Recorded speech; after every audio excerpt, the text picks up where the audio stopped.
ठीक है। जब हम किसी आकृति को दो बराबर भागों में बांट देते हैं तो उसका दोनों हिस्सा सेम टू सेम एक जैसे दिखता है, समान मिलता है, तो उसको हम सममितीय आकृति बोलते हैं। चलो उदाहरण से देखते हैं।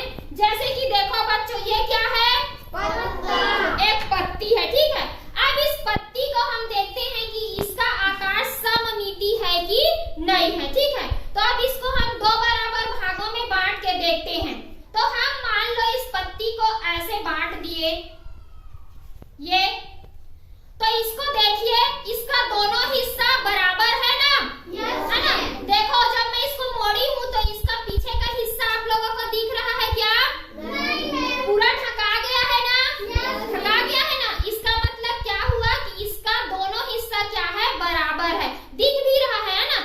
जैसे इसका इधर का हिस्सा है ऐसे ही इसका इधर का हिस्सा है, इसलिए ये पत्ती क्या है? सममितीय आकृति है ना? ठीक है। तो देखो ये जो पत्ती है ये सममितीय आकृति है। इसको जब हम यहाँ से मोड़ रहे हैं, यहाँ से दो बराबर भागों में बांट रहे हैं, तो दोनों हिस्सा समान दिख रहा है, इसलिए ये सममितीय आकृति है। तो इसको लिखते हैं, ठीक है। ये क्या है? सममित आकृति बोलते हैं ऐसी आकृति को, ठीक है।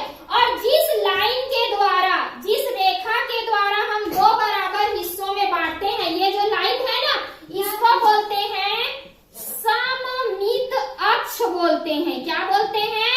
सममित अक्ष। ये लाइन को, रेखा को, जिससे हम बराबर इसको बांटते हैं, ठीक है। अब देखिए हमने इस दो बराबर भागों में बांटने पर दोनों हिस्सा बराबर होता है। अब यदि इसी पत्ती को हम और दूसरे तरीके से भी दो बराबर हिस्सों में बांट सकते हैं ना? ऐसे भी मोड़ के हम इसको दो हिस्सों में बांट सकते हैं, है ना? तो जब हम ऐसे इसको दो हिस्सों में बांट रहे हैं तो बताइए क्या इसका दोनों हिस्सा एक जैसे है? नहीं है ना? देखो दिख रहा है ना, ये इसका पीछे का हिस्सा दिख रहा है ना? तो जब हम यदि पत्ती को ऐसे बांटते हैं दो हिस्सों में तो ये सममितीय आकृति नहीं होती है ना? ठीक है। ऐसे बांटने पर ये सममितीय आकृति होती है। समझ गए सममितीय आकृति को? ठीक है। अब देखो सममितीय आकृतियां जो होती है तो कई तो आकृतियों में केवल एक ही सममितीय अक्ष बनता है, यानी एक ही बार मोड़ने पर वो दोनों हिस्सा जो होता है एक जैसे होता है। और कई आकृतियां ऐसी होती हैं जिसको कई तरह से मोड़ते हैं, उसमें तब भी सारी हिस्से, उसके सारे भाग बराबर होते हैं। जैसे कि देखो ये रुमाल, ये रुमाल क्या है? चौकोन, वर्ग है ना? ठीक है। तो जब हम रुमाल को मोड़ते हैं, देखिए हमने दो हिस्सों में इसको मोड़ दिया तो इसका दोनों हिस्सा बराबर आया ना? है ना? इसका पीछे का हिस्सा नहीं दिख रहा है ना? तो ये रुमाल क्या है? सममितीय आकृति है ना? बराबर बन गया। तो जब हम वर्ग को दो बराबर हिस्सों में बांटते हैं तो उसका दोनों हिस्सा समान दिखता है, यानी कि ये सममितीय आकृति है, वर्ग है ना? ठीक है। और ये लाइन क्या कहलाएगा? लाइन क्या कहलाएगा? जिस लाइन के द्वारा अक्ष, सममित अक्ष कहलाएगा। अब देखिए हमने रुमाल को ऐसे मोड़ा, है ना? अब हम इसको और कई तरह से दो हिस्सों में बांट सकते हैं। मान लो हमने इसको ऐसे मोड़ दिया तो भी ये दो बराबर हिस्सों में बढ़ गया ना? है ना? तो वर्ग में देखो आप सोचोगे तो वो जब हम ऐसे मोड़ेंगे तो भी ये दो बराबर हिस्सों में बढ़ जा रहा है। इधर का हिस्सा सेम है ना? है ना? इसलिए इसमें एक और सममित अक्ष बन गया। इसके अलावा और जब हम वर्ग को ऐसे मोड़ते हैं, कोने कोने को लेके मोड़ दिए तो भी देखो बराबर हुआ ना? यानी कि इसमें एक और ऐसे सममित अक्ष बन गया, है ना? और इस कोने से मोड़ेंगे तो भी एक और सममित अक्ष बन जाएगा। यानी कई आकृति ऐसी होती है जिसको हम कई तरीके से दो भागों में बांटते हैं तो भी वो सममित आकृति बनता है। जैसे उदाहरण क्या है? वर्ग है ना?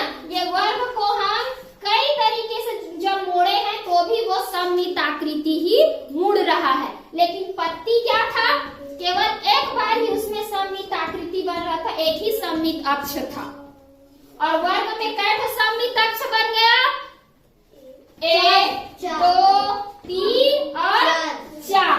कितना बन गया, 4 सममित अक्ष बन गया, यानी 4 तरीके से मोड़ने पर भी वो सममित आकृति रहेगा, है ना। ठीक है, आया सममित आकृति समझ में। ठीक है, अब चलो देखते हैं। अब देखो ये क्या है, आम है। अब आम को देखते हैं कि ये सममित आकृति होगा कि नहीं, बताइए देख के, नहीं है ना। करो, चलो करके देखते हैं। आधे हिस्से में बांटे, मोड़ रहे हैं, मुड़ा, दिख रहा है दोनों हिस्सा बराबर है क्या, नहीं है ना। देखो अलग अलग दिख रहा है, यानी कि आम में सममित अक्ष खींचने पर ये बराबर हिस्सों में नहीं बट रहा है, देखो अलग अलग है ना। इसलिए ये आम क्या है, सममित आकृति नहीं है, ये सममित आकृति नहीं है,